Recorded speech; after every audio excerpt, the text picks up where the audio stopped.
Hello and welcome to Garden Planning with a Biodynamic Moon Calendar for July 2024. My name is Katrina Wolf. My business is Blue Borage, and my hope is that this very short YouTube walkthrough will help people here in Aotearoa, New Zealand, make sense of the biodynamic moon calendar for their garden. What I do each month is start with my goals for the garden. I used to follow like a moon calendar guide from a professional gardener, and I got so overwhelmed trying to keep up with everything they were doing. And then I started using looking at the biodynamic calendar each month and letting that inform what I wanted to do in the garden, but it kind of was the wrong way around. And what I've now begun doing is starting with my life schedule, my energy levels, and my annual goals for the garden, and breaking that down to what needs to be done this month and what do I have time for. And from there, take those specific tasks and go look at the calendar to see when the best possible windows to do those things, and then transfer those dates into my kind of daily, weekly diary, so that as I turn the page, that comes up as a reminder of, oh, this week I've got to plant those trees or make the CPP or do the seed sowing. Doesn't always happen, but yeah, I try. So this is a free download. There's a link in the description, and on the right hand side you can see my goals for July. It feels like a bit of a quiet month. We are in the middle of winter, days are shorter. I have been sick, but I have this kind of forced rest and recuperation period, which I hate. And yet there is something quite lovely about sitting in the sunshine with a cat on my lap, studying with podcasts and YouTube videos and books, and making plans for the year ahead. Today I'm recording this on Sunday the 7th of July, so this video is a bit late this month. And last weekend was wrapping up the paperwork for my Huapara Kore verification, getting that in before the end of the Matariki long weekend. So it has been busy. Okay, let's get into the key dates here. For July, the full moon is on Sunday the 21st. The new moon is Saturday the 6th. We've got moon opposite Saturn on Thursday the 11th. That's when a lot of people time their seed sowing, a day or two before then. We've got descending for the first week of the month and then the last 11 days. So for July, wintry descending period, really good for planting fruit trees. Composting, I don't tend to do 500 stirs during winter, but I would like to make a fresh batch of CPP, and it's a great time to do a tree paste on your fruit trees. So then we've got ascending period from the 5th to the 19th. And that's when I usually do seed sowing. I don't know if I'll do that. I feel like I need to get back into it after my month away, but we'll see. Keeping things light there. And then we've got nodes on the 13th and 26th. A lot of people say that days with lunar nodes are good days to let the garden rest, or to not do delicate tasks like transplanting seedlings, or even planting trees or flowers or shrubs that are a little bit delicate. I think sometimes, like especially where I live in the Waikato, if the weather has been tricky to work with and then we get a beautiful sunny day and it's the node, I would make use of the fine weather to go catch up on what needs to be done. Okay, photos So as I normally say, if all you needed were the key dates and you've got those, you can click out and go get going on your garden planning from here on in. There's a bit of a recap of how things are going here at the soil farm and the community projects that I'm involved in. So photo on the top left, that was the little granny flat here. And I want to say it was the first winter, like June 2022-ish. And then the photo top middle was a drone shot that I asked Romaric to take for my Hua Parakore paperwork so that I could sort of show an updated picture. So as you can see, it's really not a very large garden at all, but there's the compost classroom down the right-hand side that you can't see. That's the human the other side of the garage. And then the driveway itself has quite a few flowers, and I'm considering pushing the flowers out into the paper road as well, just because I want to maximize the space for growing more food and letting the compost preparations themselves have a little more signage and space, and be able to host workshops in this little garden.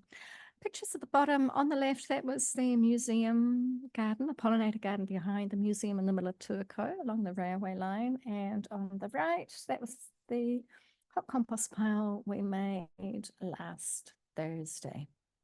So behind the compost pile, you can just see some of the bricks that are holding down a piece of wood that's covering a CPP pit. But that was where I shifted a lot of the sticks and twigs from a previous compost pile, and need to get that planted up. So the entire pollinator garden, apart from I think valerian, yarrow, and no, it might just be the valerian and the yarrow that I took. Everything else has been donated by the local community. So donations are welcome. Please get in touch if you'd like to learn more about that. These photos are from Dunedin. So the photo on the left, that's my daughter Jessica's rental home. And I should have popped a photo in with all the pots and what we got planted up. It really wasn't much of a gardening trip. It was incredibly cold. I knew it was going to be cold, but then I got sick and it felt even colder than it really was. However, little Hazel and I got heaps of garlic planted, including this batch that we planted at the Peace Garden on campus at University of Otago. We went out for lots of walks. You can see her in her rain pants and her sort of like snow gear. And we went back to our favorite spot at the Otago Museum, which was lovely and warm and space to run around and get lots of exercise while our mum was across the road studying at the library. So wonderful trip. I just love spending time with Hazel and Jessica. Got back home, and here is the group that I'm working with at Rural Design up in Kaiwaka, turning their burn pile into soil. So I started off saying, you guys are going to have to come up with your own processes for using machinery, get a chipper and all that. But really, to start with, let's make hot compost piles at a scale that you can do at home, at schools, in the community. And so in the one day that we had, it was a half day. I think we started at 10, finished at 3, took a break for lunch. We made 10 hot compost piles and really made a big dent to burn piles. So much fun. So there they are. 2 of them are much bigger than the others, and these 2 piles were actually supervised by the general manager, who was on a mission to make the hottest compost of the group, and they did that. So I'm really excited to see what this organization does with their weeds in the months and years ahead. Back here on the soil farm, this is the paddock kind of across the driveway from my little granny flat that we call it the flower farm. And so I have built, I think, 8 hot compost piles and shipping pallets, and it feels time to sort of accelerate the composting a little bit. So photo on the left, Romaric cut down a whole bunch of privet trees and wanted to know where I'd like to compost them. So I said in the flower farm. And so I'm breaking all these up by hand and going to make a sort of a windrow of hot compost along here, get it as high as I can, and then just kind of like shuffle it all down, shuffle it back until the soil underneath is ready to plant into. And that will give, where I've started here, there's actually quite a bit of buttercup, but there's lots of lavender, there's valerian, there's heaps of comfrey, there's a few fruit trees, hard to see in this photo, but there's a sort of a kidney shaped bed here that's really well established. So I'm just going to expand on that down the right hand side of this paddock. So this is effectively like a before photo that I will compare when everything's flowering in the middle of the summer and go, look what we've done. Here is the garden at Ceres Organics in Mount Wellington. So we've got these 5 beds to pack full of herbs and salad greens, garnishes, edible flowers, and demonstrate what's possible in a really small space at a workplace where the garden is predominantly maintained by volunteers doing, 5 or 10 minutes at a time, watering or harvesting or organizing seed swaps or plant swaps. So stay tuned with that. Something I just started this morning is I've been kind of dabbling with following a couple of astrologers just to kind of tie in with my human design study, but also the biodynamic calendar and then the Maramataka, and kind of constantly expanding my perspective of the energy coming through the earth that we're all swimming in from the cosmos. And so what I did today was downloaded what this is called the Mandala in human design. So you can see there are 64 gates of the I Ching around the outside. And what I've not studied yet is how each of these gates sits in or overlaps, crosses over the zodiac signs. And this is where each of the planets or the nodes were positioned at 9 o'clock this morning.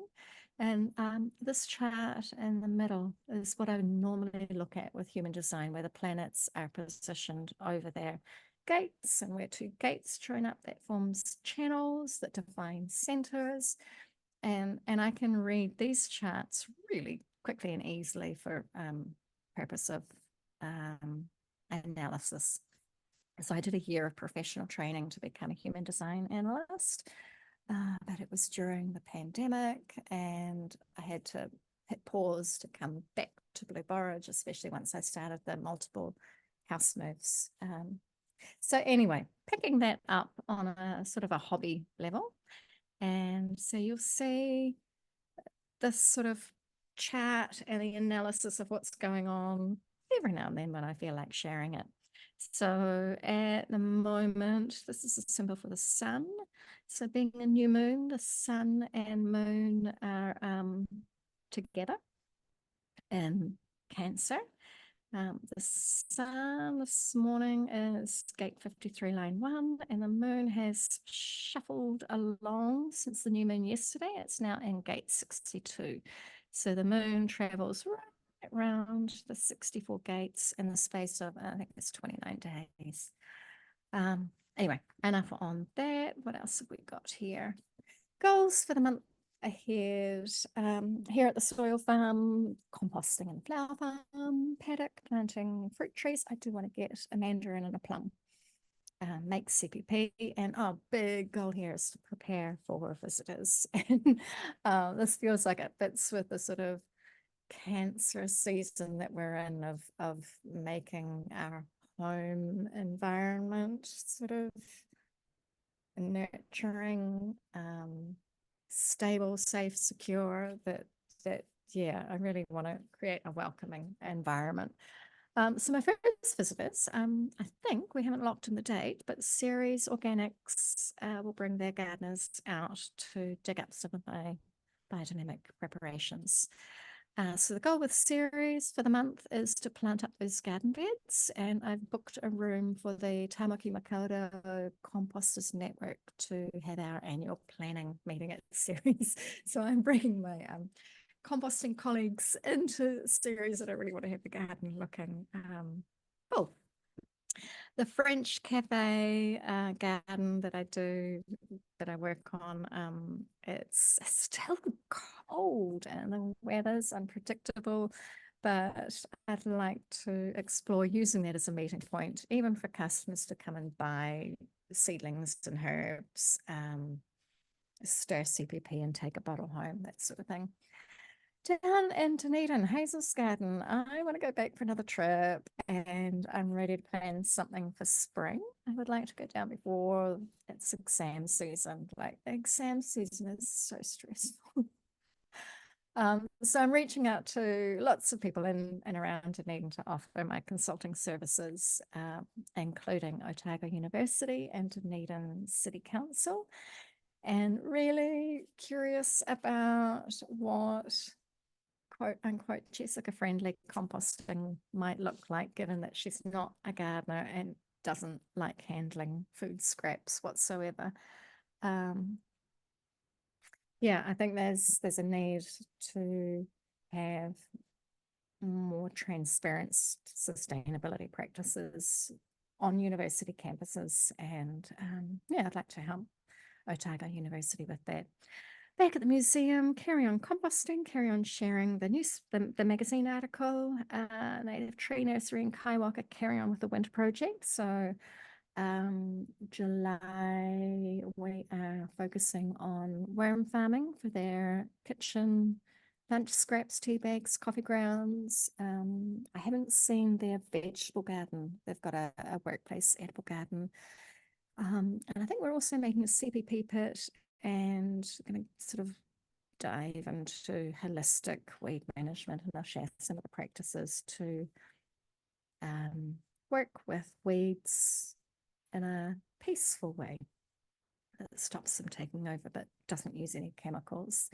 On the right-hand side, I got funding from the Waikato District Council, so just waiting for that to come through. As soon as it lands in my bank account, I think 20th of August, then there are a couple of really cool projects to launch here in the Waikato.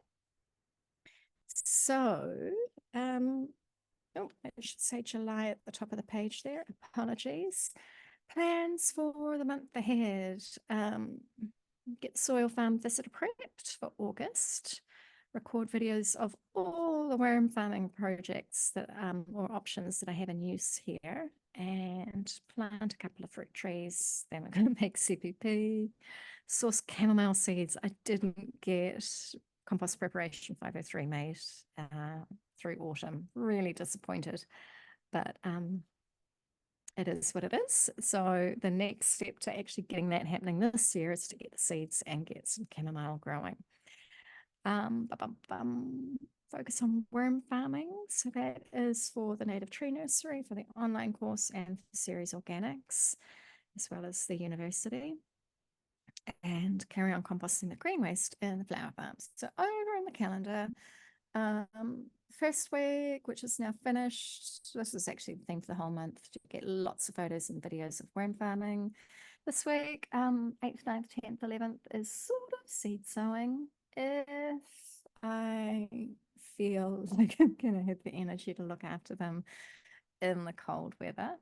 And then this third week is big focus just on getting the house ready for visitors in August. I've got my DIY Almanac calls. And then as soon as we go into the descending period, it's tree planting, making CPP. And then at the end of the month, we've got a museum workshop at the Turco Museum.